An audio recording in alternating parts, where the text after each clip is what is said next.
ايه يا ابني خسرت تاني؟ عادي عادي، استلف من اي حد وكمل. انا خسران فوق ال20,000 وهشحن 7,000 دلوقتي عشان اعوض. اصلا انا عندي تكتيك هعوض بيه كل خسارتي وهجيب فلوس اعيش بيها ملك. اصل لعبة الطيارة خسرتني كل فلوس الجمعية، فهركز في مراهنات الماتشات. مكسبها اضمن. والله يا جدع من ساعة ما دخلت سكة المراهنات وانا ما شفتش يوم حلو. مش فاهم يعني، هو ده يعني ايه ده؟ وكسبت او خسرت برضه مش مبسوط.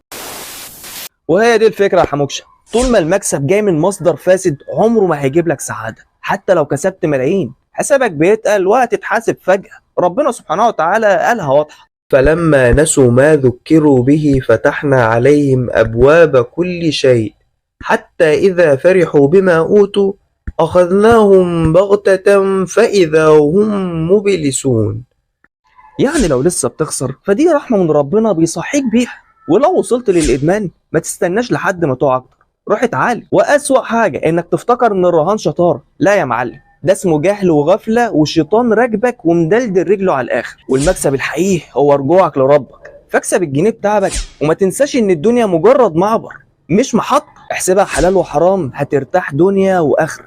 وبس كده، توقفش الصلاة على النبي. والسلام عليكم ورحمة الله وبركاته.